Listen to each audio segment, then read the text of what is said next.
तो आज हवामान खूपच म्हणजे विचित्र आहे. सकाळी ऊन होतं आणि आता अचानक इतके ढग आले आहेत की पाऊस पडेल असं वाटतंय. नमस्कार. एसी पॉवर म्हटलं की थोडी गुंतागुंत डोळ्यासमोर येते नाही का? पण काळजी करू नका. आज आपण पॉवर त्रिकोण नावाची एक भन्नाट संकल्पना वापरून एसी सर्किटचं हे सगळं रहस्य अगदी सोपं करून टाकणार आहोत. तर आजच्या या प्रवासात आपण काय काय बघणार आहोत? सुरुवात करूया एसी पॉवरच्या एका कोड्यापासून. मग आपण त्याच्या 3 प्रकारांना भेटू. त्यानंतर पॉवर त्रिकोण आणि पॉवर फॅक्टर म्हणजे काय हे समजून घेऊ. आणि हो, शेवटी हे सगळं प्रत्यक्षात कसं काम करतं हे एका उदाहरणातूनही बघूया. चला तर मग सुरुवात करूया त्या कोड्यापासून. आपल्या सगळ्यांना शाळेत शिकवलं गेलंय की पॉवर म्हणजे व्होल्टेज गुणिले करंट. साधं सोपं गणित. मग एसी सर्किट्समध्ये हे गणित का बदलतं, का ते इतकं सरळ नाहीये, याच्या मागे एक एक छुपी गंमत आहे आणि आज आपण तीच शोधणार आहोत. हाच तो मुख्य फरक आहे. बघा, डीसी म्हणजे डायरेक्ट करंटमध्ये सगळं शिस्तीत असतं. व्होल्टेज आणि करंट जणू काही हातात हात घालून एकाच लयीत चालतात. त्यामुळे पॉवरचं गणित सोपं, व्होल्टेज गुणिले करंट. पण एसी म्हणजे ऑल्टरनेटिंग करंटमध्ये थोडी गडबड असते. व्होल्टेज आणि करंटमध्ये थोडासा वेळेचा फरक असतो. यालाच फेज डिफरन्स म्हणतात. म्हणजे एक पुढे तर दुसरा थोडा मागे. आणि याच लहानशा फरकामुळे एसी पॉवरची सगळी कहाणीच बदलते. तर एसी पॉवरच्या जगात एक नाही, 2 नाही, तर तब्बल 3 वेगवेगळ्या पॉवर्स आहेत. आणि यांना समजून घेण्यासाठी आपण एक सोपी उपमा वापरूया. पहिला म्हणजे आपला खरा कामगार, जो सगळं काम करतो. दुसरा म्हणजे एक वाया जाणारा घटक, जो फक्त इकडून तिकडे फिरतो. आणि तिसरा म्हणजे या दोघांना मिळून तयार झालेलं एकूण पॅकेज. यापैकी पहिली आहे खरी पॉवर किंवा ॲक्टिव्ह पॉवर. हाच आहे आपल्या कथेतला हिरो, आपला खरा कामगार. हीच ती पॉवर आहे जी प्रत्यक्षात काम करते. म्हणजे बल्ब पेटवते, पंखा फिरवते किंवा एखादी मशीन चालवते. थोडक्यात हीच आहे उपयोगी ऊर्जा आणि ती मोजली जाते वॅट्समध्ये. आता दुसरी आहे रिॲक्टिव्ह पॉवर. ही जरा विचित्र आहे. ही सिस्टमसाठी गरजेची असते. म्हणजे मोटरसारख्या उपकरणांमध्ये चुंबकीय क्षेत्र तयार करायला ती लागतेच. पण ती कोणत्याही खरं उपयोगी काम करत नाही.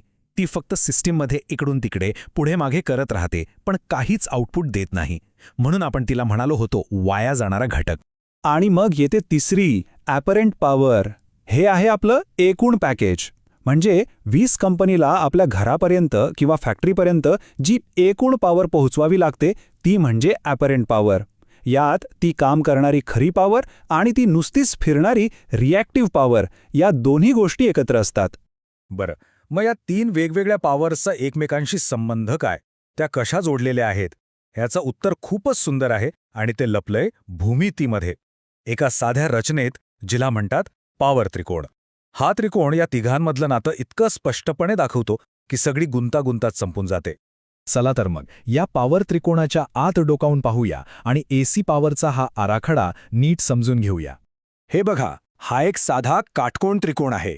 कल्पना करा, या त्रिकोणाचा पाया म्हणजे आपली काम करणारी खरी पॉवर. त्याची उंची म्हणजे ती रिॲक्टिव्ह पॉवर. आणि त्रिकोणाची सर्वात लांब बाजू म्हणजे कर्ण, ही आहे ती एकूण ॲपरंट पॉवर. आणि सगळ्यात भारी गोष्ट म्हणजे या तिघांना एकत्र जोडतो तो आपल्या सगळ्यांचा आवडता पायथागोरसचा सिद्धांत. कमाल आहे ना? आणि इथे अजून एक गंमत आहे. हा त्रिकोण कसा दिसतो, म्हणजे त्याची दिशा वर आहे की खाली, यावरून आपल्याला सर्किटचा प्रकारही कळतो. म्हणजे सर्किटमध्ये इंडक्टिव्ह लोड आहे की कॅपॅसिटिव्ह लोड आहे याचा अंदाज येतो. थोडक्यात काय, तर हा त्रिकोण आपल्याला सर्किटच्या आत काय चाललंय याची एक छोटीशी खूण देतो. ओके, तर आत्तापर्यंत हे सगळं स्पष्ट झालं. पण एक महत्त्वाचा प्रश्न उरतोच. एखादं सर्किट विजेचा वापर किती चांगल्या प्रकारे करत आहे हे कसं मोजायचं? म्हणजे त्या एकूण पॅकेजपैकी किती पॉवर खरोखर कामात येतेय हे ओळखायचं कसं? आणि याच प्रश्नाचं उत्तर आहे पॉवर फॅक्टर. पॉवर फॅक्टर म्हणजे जणू काही त्या एसी सर्किटचं रिपोर्ट कार्डच आहे. तोच सांगतो की सर्किट किती कार्यक्षम आहे. एकदम सोप्या शब्दांत सांगायचं झालं तर पॉवर फॅक्टर म्हणजे काय, तर एकूण पुरवलेल्या पॉवरपैकी किती पॉवरचं खऱ्या कामात रूपांतर झालं याचं ते प्रमाण आहे. ही एक संख्या असते 0 आणि 1च्या मधली, जी आपल्याला सर्किटची एफिशियन्सी सांगते. याचं सूत्रही अगदी सोपं आहे. पॉवर फॅक्टर म्हणजे खरी पॉवर भागिले ॲपरंट पॉवर. आणि जर आपण आपल्या पॉवर त्रिकोणाकडे परत गेलो तर हेच गुणोत्तर म्हणजे त्या त्रिकोणाच्या कोणाचं म्हणजे अँगल थीटाचं कॉस व्हॅल्यू असतं.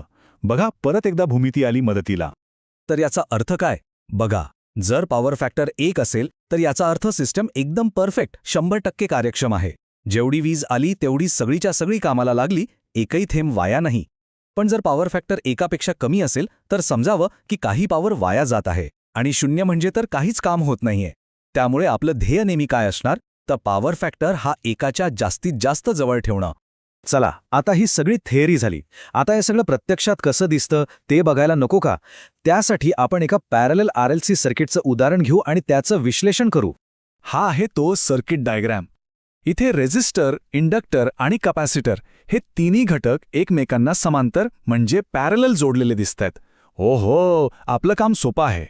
या सर्किटची कार्यक्षमता म्हणजेच पॉवर फॅक्टर आणि ते किती खरी पॉवर वापरतंय हे शोधून काढायचं. आता याचं विश्लेषण करण्यासाठी काही टप्पे आहेत. आधी प्रत्येक भागातून किती करंट जातोय ते काढायचं, मग एकूण करंट किती आहे ते ठरवायचं, त्यावरून पॉवर फॅक्टर काढायचा आणि मग शेवटी सर्किट किती खरी पॉवर वापरतंय याचं उत्तर शोधायचं. आपण इथे आकडेमोडीत शिरणार नाही, फक्त पद्धत समजून घेऊया. तर सगळी आकडेमोड झाल्यावर पहिलं उत्तर काय मिळालं? 0.848. हा आहे या सर्किटचा पॉवर फॅक्टर. याचा अर्थ हे सर्किट जवळपास 85% कार्यक्षम आहे. ठीक आहे, पण सर्वोत्तम नाही. आणि दुसरा महत्त्वाचा आकडा 1919 वॅट्स. ही आहे त्या सर्किटमध्ये वापरली जाणारी खरी उपयोगी पॉवर, म्हणजे खरं काम एवढंच होतंय. तर मग आजच्या या सगळ्या चर्चेचा सार काय? 1. AC पॉवरचे 3 खेळाडू आहेत: खरी पॉवर, रिॲक्टिव्ह पॉवर आणि ॲपरंट पॉवर. 2. पॉवर त्रिकोण या तिघांमधलं नातं सोपं करून दाखवतो. आणि 3. पॉवर फॅक्टर हे सर्किटचं रिपोर्ट कार्ड आहे आणि ते नेहमी 1च्या जवळ असणं महत्त्वाचं आहे. तर मग पुढच्या वेळी जेव्हा कुठल्याही मोठ्या मशीनचं किंवा उपकरणाचं पॉवर रेटिंग दिसेल तेव्हा फक्त व्होल्ट आणि अँपियर बघून थांबू नका. आता एक प्रश्न नक्कीच मनात येईल की अरे, पण याचा पॉवर फॅक्टर किती असेल? ही मशीन वीज किती एफिशियंटली वापरत असेल? याच प्रश्नासोबत आज आपण इथेच थांबूया.